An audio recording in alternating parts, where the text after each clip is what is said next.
किसी के लिए माफिया था मुख्तार अंसारी तो किसी के लिए मसीहा था मुख्तार अंसारी। ये अलग अलग आदमियों के अलग अलग तर्क हैं। माफिया के अलग अलग किस्से आपको एबीपी लाइव ने सुनाए हैं। मसीहा क्यों कहा जाता था मुख्तार अंसारी, या क्यों मुख्तार अंसारी को लोग मसीहा कहते थे, ये बातें भी हम जानने की कोशिश कर रहे हैं। नवलकांत सिन्हा जी इस वक्त हमारे साथ हैं, वरिष्ठ पत्रकार। नवलकांत जी, मुख्तार अंसारी का जो चेहरा, माफिया, मसीहा, रॉबिन हुड, दबंग, अलग अलग किस्से हैं। मसीहा क्यों कहते थे लोग मुख्तार अंसारी को, और जिसके ऊपर तमाम अलग अलग आरोप हैं, कैसे वो कोई मसीहा था? देखिए, पुलिस के हिसाब से तो गैंग 191 का सरगना था मुख्तार अंसारी। लेकिन आप देखिए कि मुख्तार अंसारी ने एक माफिया की छवि पुलिस के लिहाज से थी, पत्रकारों के लिहाज से थी, लेकिन क्षेत्र में उसकी एक मसीहा वाली छवि थी। और इसको समझने के लिए उस क्षेत्र को भी समझना होगा कि हम केवल गाज़ीपुर की बात करें। गाज़ीपुर सीट पे जो देश का जो पहला 1952 में चुनाव हुआ और दूसरा चुनाव हुआ, उसमें कांग्रेस जीती, लेकिन उसके बाद के 2 चुनाव में कम्युनिस्ट पार्टी ने वहाँ जीत दर्ज की। और धारा से विपरीत चलने का भी स्वभाव गाज़ीपुर का रहा है, उस इसी पूर्वांचल की पूरी धरती का रहा है। और उसमें देखिए, जो सोशल इंजीनियरिंग जिसकी हम बात करते हैं कि मुलायम सिंह यादव ने MY फैक्टर खड़ा किया, या दलित और पंडित वाला जो गठजोड़ खड़ा किया मायावती ने, आप देखिए ना कि मुख्तार अंसारी ने ये प्रयोग बहुत पहले कर लिए थे। जिस सीट से अफजाल अंसारी चुनाव जीतते हैं, वहाँ पे अगर अभी तक ये मैसेज जा रहा है कि मुसलमानों के बीच में मसीहत है, लेकिन ऐसा नहीं है। क्योंकि अफजाल अंसारी जिस सीट से जीता है, वहाँ पे केवल 10% मुस्लिम है, और यानी कि उसको और तबके का भी वोट पड़ता है, और उन वोटों के बदौलत जीता। तो जाहिर सी बात है, हिंदुओं के कई जातियों के लोग होंगे जो मुख्तार के परिवार को वोट देते होंगे, या मऊ में जिस तरह से मुख्तार जीतता था।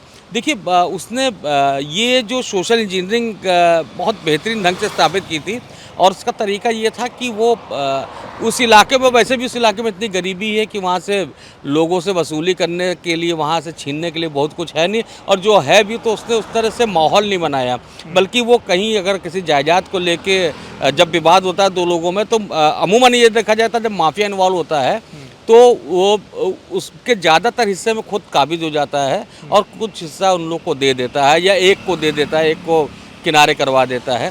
लेकिन मुख्तार अंसारी ने वहाँ पे जुनून पंचायत करता था। वहाँ पे अगर ज़मीन का विवाद होता था, जो पुलिस नहीं शॉर्ट आउट कर पाती थी, कोर्ट से नहीं शॉर्ट आउट होता था, वो मुख्तार की अदालत में शॉर्ट आउट होता था। उसकी हनक से वो शॉर्ट आउट होता था, या हाँ, मुख्तार की ऐसी ताकत थी कि उसके ताकत के आगे संभलना मुश्किल था। आप देखिए ना, कोई एक विधायक जीतता है या एक सांसद जीतता है, तो वो क्या करता है आपको पता होगा। अमूमन ऐसे इल्ज़ाम लगते हैं कि सांसद को जो विकास कार्य होता है उसमें कमीशन चाहिए होता है, या विधायकों को कमीशन चाहिए होता है। लेकिन मुख्तार जैसे लोग, उनके कमाई के सैकड़ों जरिए हैं, तो उनको सबसे बड़ी ज़रूरत थी कि वो अपने इलाकों में जीतें और एक हैसियत हासिल करें। तो वो लोग काम आसानी से उसमें वसूली नहीं करते थे। दूसरी बात, इनकी इतनी हनक होती थी कि किसी भी डिपार्टमेंट का काम वहाँ एक फ़ोन कर दे किसी इंजीनियर को, तो वो काम आसानी से हो जाता था। अब आम जनता, जो शरीफ जनता, उसको समझ में नहीं आता कि ये जो फलाना विधायक बनाता है या फलाना सांसद बनाता है, वो तो देखो कोई काम नहीं करा पाता, ये हमारा काम करा देते हैं। तो ये मसीहा वाली छवि है, और ये केवल गाज़ीपुर ही ज़िले की बात नहीं है। आपको एक और एग्जाम्पल देता हूँ। 2009 का जो वाराणसी का इलेक्शन है, जहाँ से आप प्रधानमंत्री जीत रहे हैं, वाराणसी में मुरली मनोहर जोशी चुनाव मैदान में उतरे थे, और वहाँ पे ये स्थिति थी पोलिंग वाले दिन कि साफ लग रहा था कि मुख्तार अंसारी वहाँ चुनाव जीतने जा रहा है। अच्छा। और ये पूरा मैसेज हो गया था कि मुख्तार अंसारी जीत रहा। कांग्रेस से जो प्रत्याशी थे, अजय राय, जो उस समय कांग्रेस के प्रदेश अध्यक्ष हैं, ये वहाँ चुनाव लड़ रहे थे। और जब ये मैसेज इनको पता चला, तो इनके बड़े भाई जो अवधेश राय की हत्या का आरोप भी मुख्तार अंसारी पे है, तो इनकी भी दुश्मनी है। फिर और लोगों को भी लगने लगा, जो बनारस के लोग, कि मुख्तार अंसारी यहाँ से जीत जाएगा तो बनारस की छवि को बड़ा आघात लगेगा। तो 12 बजे के बाद जो अजय राय के वोटर थे, जो कांग्रेस को वोट देते, उन वोटरों ने वोट करना शुरू कर दिया बीजेपी के पक्ष में। अच्छा। और उसमें भी जो ये मुरली मनोहर जोशी जीते हैं वो वोट परसेंट भी बहुत कम था। केवल 19,000 वोटों से मुरली मनोहर जोशी जीते थे। और जब चुनाव की काउंटिंग हो रही थी उस समय कई राउंड तो मुरली मनोहर जोशी पीछे चल रहे थे। तो हम तो ये कहेंगे कि वहाँ की जनता की समझदारी से मुख्तार अंसारी सांसद नहीं बन पाया, लेकिन ये बताता है कि मुख्तार अंसारी ने केवल मुस्लिम नहीं बल्कि कई अन्य तबकों में जो है अपनी पकड़ बना रखी है, अपनी हैसियत बना रखी है। इसीलिए उसको वो सबकी नज़र में माफिया होगा, लेकिन बहुतों की नज़र में वो मसीहा है। बहुतों की नज़र में मसीहा है।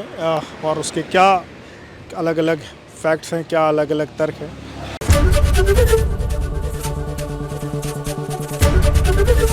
एबीपी गंगा, खबर आपकी, जुबान आपकी।